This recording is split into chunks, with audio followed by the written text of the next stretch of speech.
Indian Olympic association के पूर्व प्रधान एवं भारतीय कुश्ती संघ के पूर्व उप प्रधान अभय सिंह चौटाला ने कहा कि भाजपा और कांग्रेस दोनों पार्टियां विनेश फोगाट को ओलंपिक में कुश्ती प्रतियोगिता में अयोग्य घोषित करने पर ओछी राजनीति कर रहे हैं। मुख्यमंत्री का विनेश फोगाट को ओलंपिक में सिल्वर मेडल वाला सम्मान और इनाम देने वाला बयान बेहद दुर्भाग्यपूर्ण है। विनेश फोगाट 100% ओलंपिक में गोल्ड मेडल जीतकर लाती। जिसको गोल्ड मेडल लाना था उसको मुख्यमंत्री सिल्वर मेडल का कहकर सरासर अपमान कर रहे हैं। वहीं भूपेंद्र हुड्डा के विनेश फोगाट को राज्यसभा में भेजने के बयान पर कहा कि हुड्डा कोरी राजनीति कर रहे हैं। जब नीरज चोपड़ा ने ओलंपिक में गोल्ड जीता था तब वो राज्यसभा चुनाव में हुड्डा को खिलाड़ी याद नहीं आए।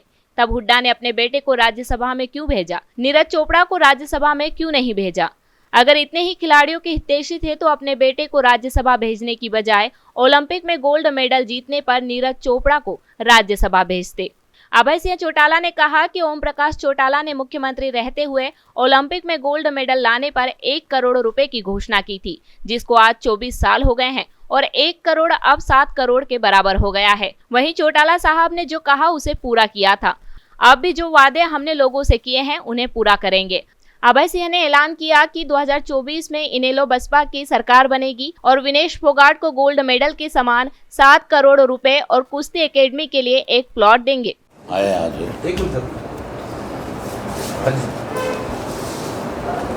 कि विनेश फोगाट को हमें जो सिल्वर मेडल के लिए सरकार की घोषणा है उसके मुताबिक हम उसको जो है ट्रीट करेंगे, हम उसको उस तरह से सम्मान देंगे। विनेश फोगाट का तो गोल्ड मेडल था। सरकार ने जानबूझ करके मतलब खिलाड़ियों का मनोबल डाउन हो, हौसला बढ़ाने की बजाय हौसला तोड़ने के लिए इस किस्म की बात मुख्यमंत्री ने कही है। मुख्यमंत्री को अपनी बात पर फिर से विचार करना चाहिए और तुरंत ये अनाउंस करना चाहिए कि भी हम तो उसको गोल्ड मेडलिस्ट के रूप में सम्मानित करने का काम करेंगे। वहीं हुड्डा ने भी राजनीति करी है इसके, खिलाड़ियों पे राजनीति नहीं होनी चाहिए। भूपेंद्र सिंह हुड्डा ने कहा कि अगर विनेश मेडल जीत करके आती तो उसको हमारे एमएलए की संख्या पूरी होती तो हम उसको राज्यसभा भेजते। हुड्डा जी को ये पूछने वाला हो कि जब जैवलिन थ्रो में नीरज चोपड़ा ने गोल्ड मेडल जीता था, उसके बाद राज्यसभा का एक चुनाव था, तब इसको हरियाणा के ओलंपियन का ख्याल क्यों नहीं आया? तब ये क्यों नहीं सोचा इसने कि एक हरियाणा का लड़का जिसने पूरी दुनिया में देश का नाम रोशन किया है उसको कांग्रेस की तरफ से राज्यसभा में भेजा जाए? तब तो इसने जिक्र भी नहीं किया। तब तो अपने लड़के को आगे कर दिया राज्यसभा का मेंबर बनाने के। अब क्योंकि चुनाव है इसलिए इस किस्म की बात कह करके राजनीति करना चाहता है। इसमें राजनीति करने की बजाय खिलाड़ियों का हौसला बढ़ाना चाहिए। अगर खिलाड़ी को किसी ने प्रोत्साहन दिया, इस देश के अंदर खिलाड़ियों के लिए सबसे पहले अगर किसी ने पहल करी तो चौधरी ओम प्रकाश चौटाला जब मुख्यमंत्री थे तब इसकी पहल हुई थी। 2000 में जब ओलंपिक हुआ था, उस ओलंपिक के अंदर सबसे पहले चौटाला साहब ने इस बात की घोषणा करी थी और कहा था कि हमारा कोई भी खिलाड़ी हरियाणा से जो संबंध रखने वाला है वो अगर गोल्ड मेडल जीत करके आएगा तो 1 करोड़ रुपया नगद पुरस्कार देंगे। उससे पहले ना सेंट्रल गवर्नमेंट की तरफ से कोई पैसा दिया जाता था, ना स्टेट गवर्नमेंट की तरफ से दिया जाता था। और ये था कि जो सिल्वर जीतेगा उसको 50 लाख देंगे, जो ब्राउन जीतेगा उसको 25 लाख देंगे। कर्नल मलेश्वरी नाम की एक लड़की थी हमारे हरियाणा की बहू, उसने उस वक्त ब्राउन मेडल जीता था वेट लिफ्टिंग में, और हमने ना केवल उसको 25 लाख रुपए नगद पुरस्कार दिया बल्कि उसके साथ साथ उसको एक प्लॉट दिया था जिसकी कीमत आज 10 करोड़ से भी ज़्यादा है। ये तो केवल राजनीति करते हैं। हुड्डा कहता है कि हमारी जो पॉलिसी थी वो ख़त्म कर दी, जो इसने कहा था भी पदक ले और पद पाओ, ये पॉलिसी हमारी है। सबसे ज़्यादा जॉब अगर हरियाणा प्रदेश के अंदर स्पोर्ट्समैन को किसी समय में मिली तो हमारे वक्त में मिली। ये तो भेदभाव करते थे और बहुत बड़ा भेदभाव करते थे। हरियाणा के अनेक बच्चे ऐसे पर्वतारोही हैं जिन्होंने बहुत बड़ी बड़ी चोटियों पर चढ़ करके देश का नाम रोशन किया, उसमें भी भेदभाव हुआ है। खिलाड़ियों के मामले में भी भेदभाव किया है। हमारे वक्त में कोई भेदभाव था नहीं। हमारी गवर्नमेंट आने के बाद हम इस राशि को बढ़ाएंगे और विनेश फोगाट को, क्योंकि 3 महीने के बाद चुनाव है, सत्ता परिवर्तन है, अगर लोगों ने हमें मौका दिया, हमारी सरकार बनने के बाद हम विनेश को HCS भर्ती कर सकते हैं और DSP भी बना सकते हैं। सीधा भर्ती करेंगे।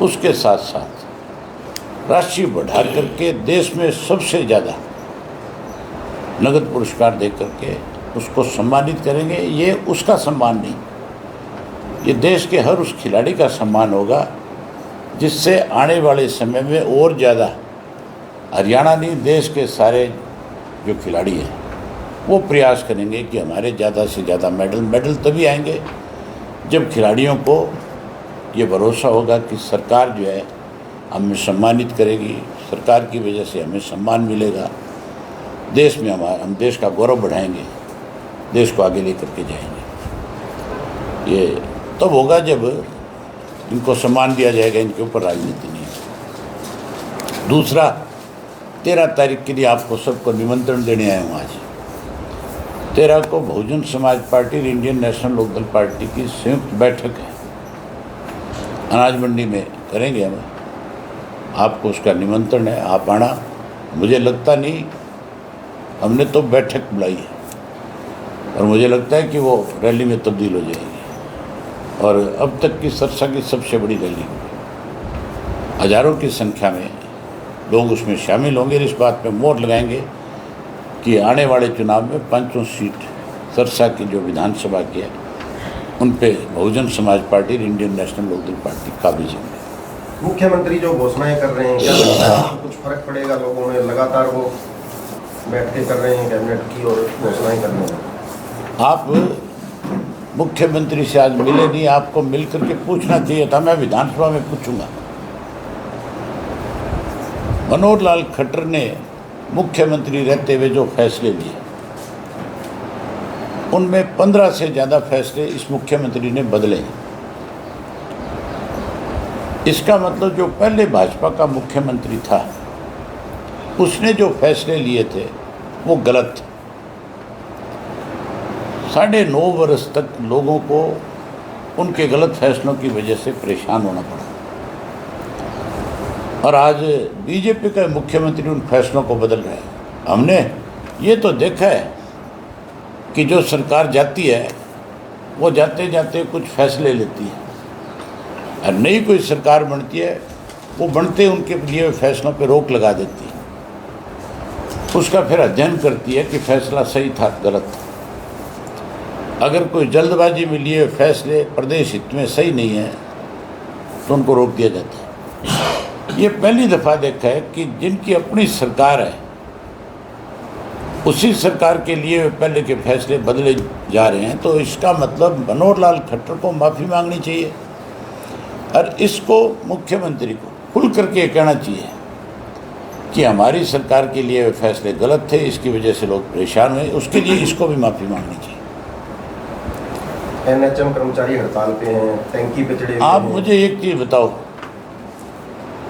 अखबार में खबर छपती है, सोशल मीडिया पे चलाया जाता है 133 करोड़ का कर्जा माफ़ कर दिया। कर्जा नहीं माफ़ किया, एक किसान का भी आबियाना माफ़ करने की बात कही नहीं। आबियाना आज भी वसूला जा रहा है, माफ़ कहूँगा।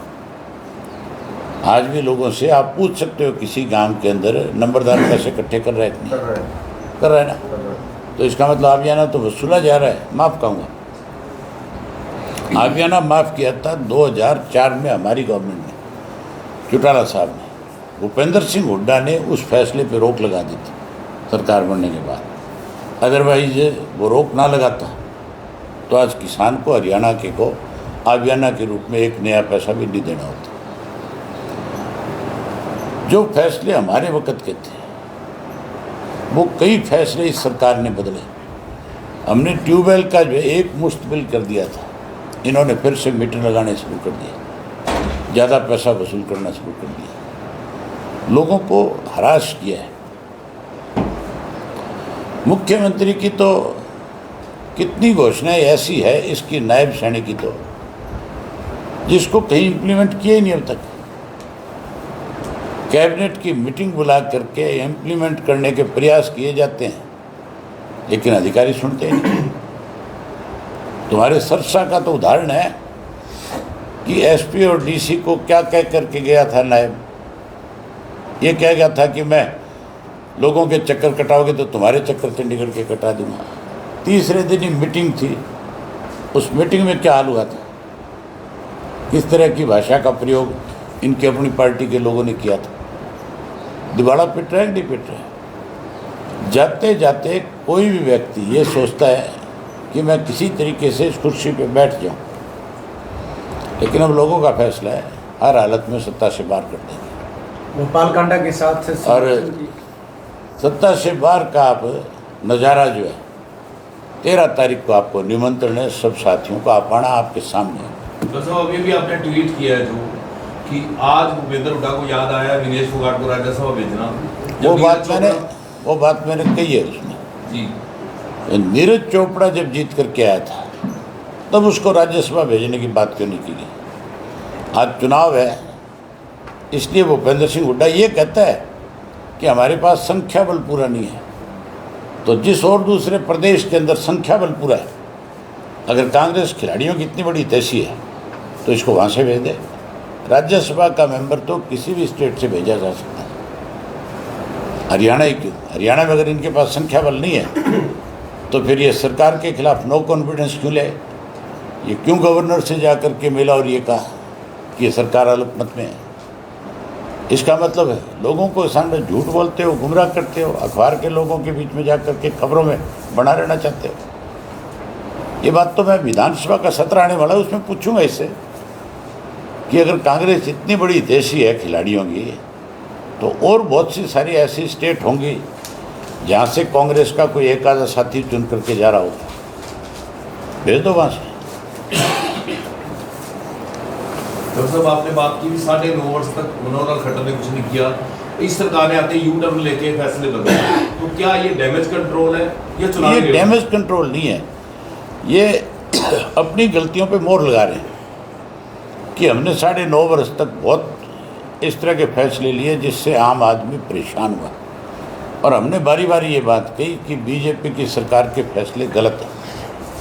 अब ये सब इस बात पे मोहर लगा रहे हैं, इसका मतलब हम जो पहले से कह रहे थे वो बातें ठीक थी, इन्होंने लूटा है। अभी तो ये ऐसा फैसला भी ले सकते हैं कि पिछले राज में जो लूट हुई है उसकी इंक्वायरी भी कराएंगे। तो राज तो नहीं कहा था, किसी और का थोड़ा ही था। ये बात इसने कही थी एक दिन नायब ने, उसके बाद चुप कर गया, जबान नहीं खुली इसकी। तब ये कहा था कि हमारे खिलाफ कोई अगर शिकायत आएगी तो हम उसकी जांच कराएंगे, उसके बाद नहीं बोला। ये विधानसभा में पूछेंगे हमें कि आप ये तो बताओ, शिकायत आपके पास हमने 400 पेज की दे रखी है भूपेंद्र हुड्डा की, उसकी जांच क्यों नहीं कराई? और इनकी हमने अनेक बार विधानसभा में खुल के कहा है कि इन्होंने लूट के खाया, आपने क्यों नहीं जांच कराई? कराओ। रानिया में अर्जुन चौटाला जा रहे हैं गांव-गांव, मानकर चलें कि चुनावी मैदान में होंगे युवा चेहरा। ये तो पार्टी फैसला करेगी, हमने उसकी जिम्मेवारी लगाई है कि वो रानिया विधानसभा क्षेत्र के सारे गांव में जाए, 13 तारीख की तैयारी करें। मैंने आज अपने हल्के के लोगों को सबको बुला रखा था, आधे से ज़्यादा गांव में खुद जाके भी आया हूँ। इसी तरह डबवाड़ी में अलग साथियों की ड्यूटी लगा रखी है, काणावाड़ी में अलग लगा रखी है। ये हमारी तैयारी चल रही है। बीजेपी गठबंधन ढूंढ रही है। कौन सा गठबंधन है?